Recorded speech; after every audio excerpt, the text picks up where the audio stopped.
Good Tuesday morning, everyone, and welcome into today's daily Bible reading for May the 22nd. Today we are reading together. We're actually finishing up the last couple of verses of chapter 16 of Deuteronomy. And we're going to read through the rest of chapter 17 as well. So we're going to begin in Deuteronomy chapter 16, verse 21, and read through Deuteronomy chapter 17 and verse number 20. We're doing this just because the subject matter at the end of 16 and beginning of 17 seems to go well together. So we will read those together today. Hope that you've had a great start to your week. Thanks for taking the time to read along with me in God's word today. Let me get the text up on the screen, and we'll read along together, beginning here again in Deuteronomy chapter 16 and verse 21. Deuteronomy 16, verse 21, do not set up an Asherah of any kind of wood next to the altar you will build for Yahweh your God, and do not set up a sacred pillar. Yahweh your God hates them. Do not sacrifice to Yahweh your God an ox or sheep with a defect or any serious flaw, for that is detestable to Yahweh your God.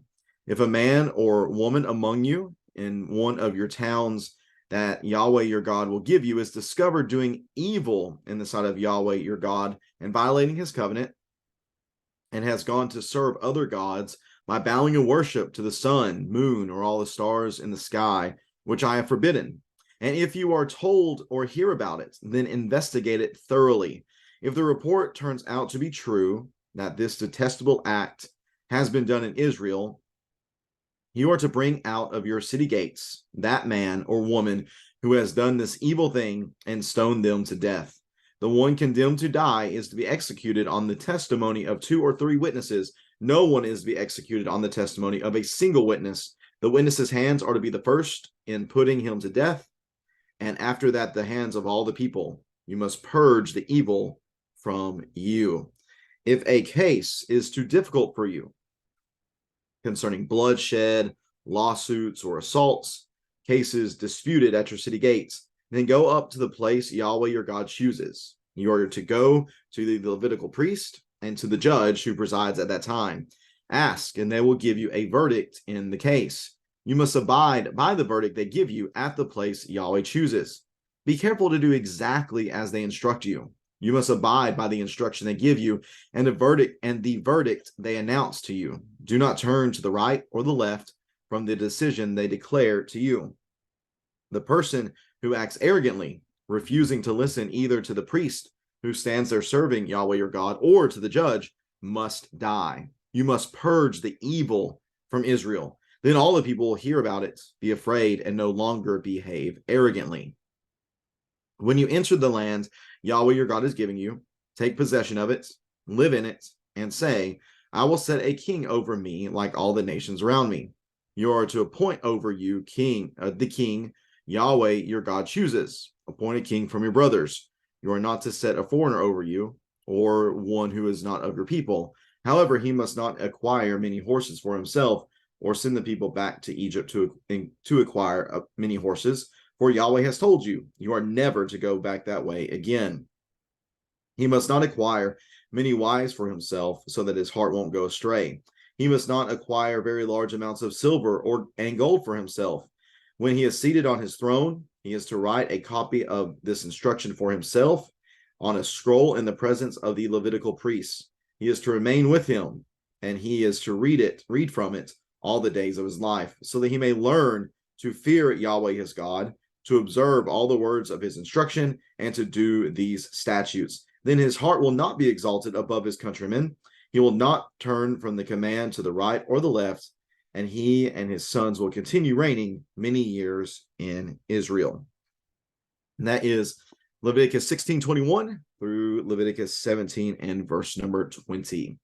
Again, we have within this particular section instructions concerning just how life was supposed to be run within Israel, various aspects of life in Israel. Right here, we have things again concerning worship and concerning devotion to Yahweh in worship, and how that was to be given to Yahweh alone. So if you have someone who sets up in verse 16 or chapter 16, verse 21, if you have someone who has an altar to Yahweh, yes, but they also set up beside that an Asherah of some sort, which was a basically a female idol to a female deity, then what you have here is mixing of their worship. It's no longer according to the Shema that Yahweh is our God, Yahweh alone is our God. That's no longer the case. It's Yahweh plus someone else. That is absolutely forbidden. The same is true for a sacred pillar. God hates them. God hates when his covenant people dedicate themselves and give themselves to someone else. And concerning the quality of those sacrifices at the beginning of chapter 17, make sure that it does not have defect. God deserves the best, and you need to make sure that the best is given to him.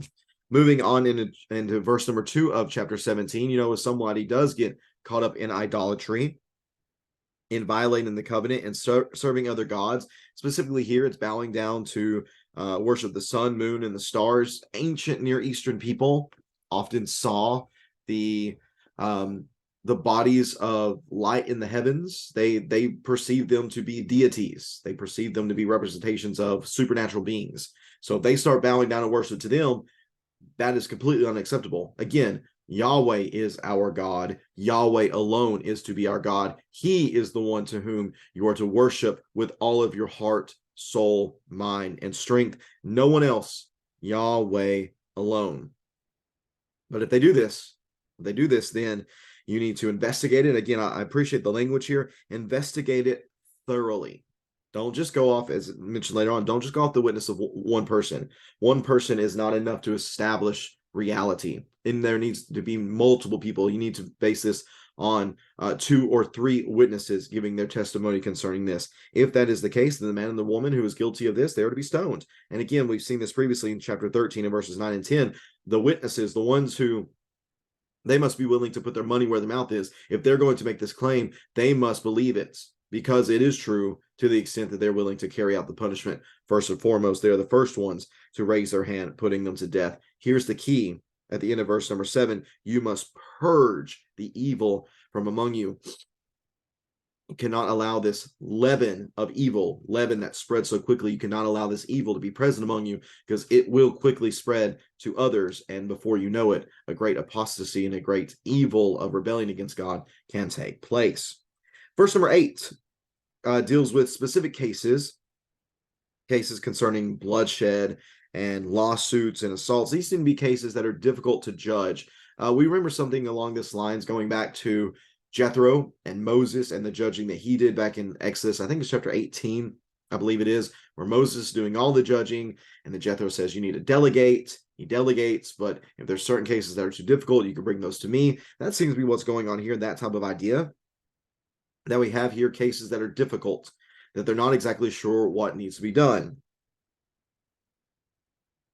When that case is too difficult for you, then you take it from wherever you are. Remember, wherever they were, wherever they had settled, they had people there to make decisions. But for these difficult places, they were then to go to where Yahweh's place is, the place Yahweh chooses for his name to dwell. Remember, Gilgal, Shechem, Shiloh, eventually Jerusalem. And there they were to speak to the Levitical priest and to the judge who were presiding at that time. This seems to be a council of some sort that would handle these difficult cases. They would give them the information. They would make a verdict. And the text says that you must abide. You must abide by the verdict that they give you in the case. You must carefully do exactly what they tell you to do. You must abide by the instruction. Do not turn to the right or to the left. This language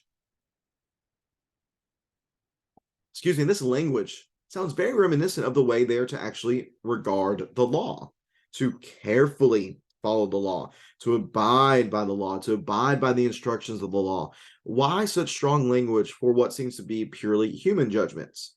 I think what might be the case here is that these are not purely human judgments. These might be judgments that in which Yahweh is actually involved, in which he is intervening to give the wisdom to the people concerning how to judge these particular instances.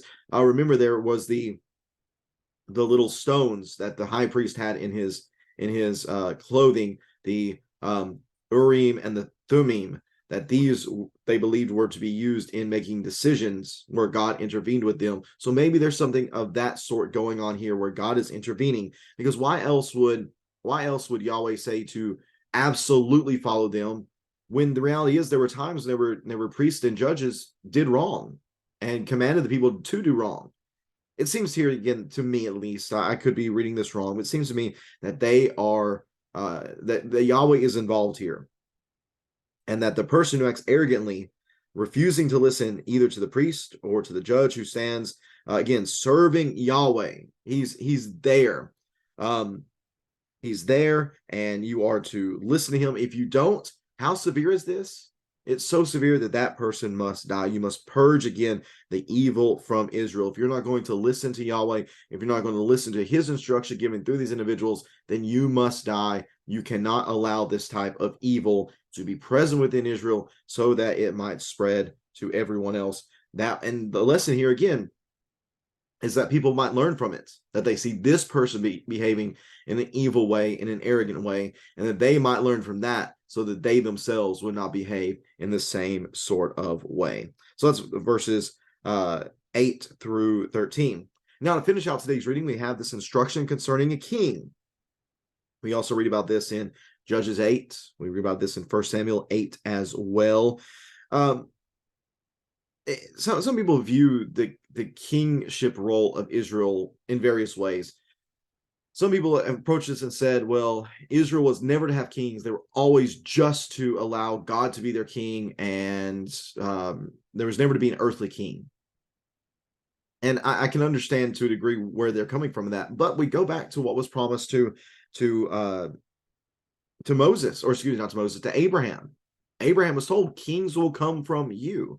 So I think it seems to be more accurate to the text to recognize that kings were always a part of the plan.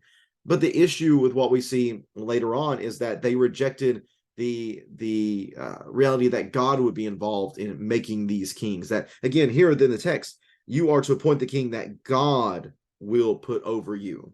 He's not going to charge. He's not going to pick a foreigner. He's not going to pick somebody who doesn't belong to you. God's going to pick one of you to rule over you. What they will say is, set a king over me like all the nations around us. God said, okay, you can have a king, but recognize he's not going to be a king like the nations around you.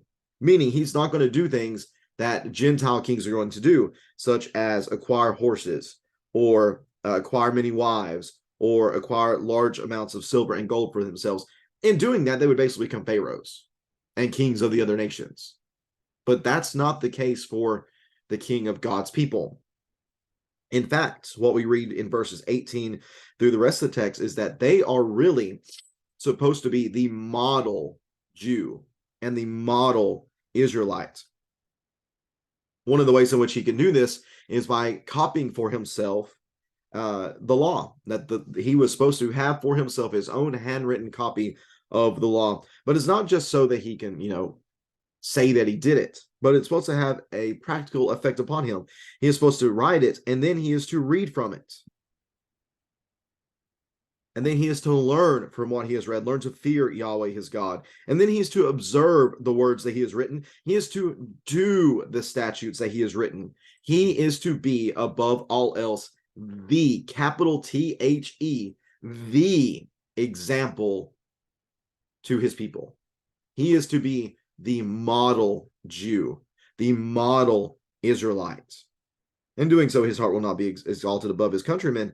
And that's just because he's just being what Yahweh would have him to be.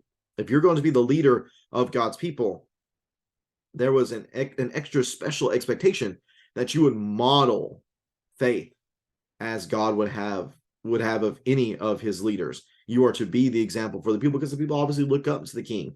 They look up to the priest. They look up to the high priest. Anyone in leadership position, they look up to.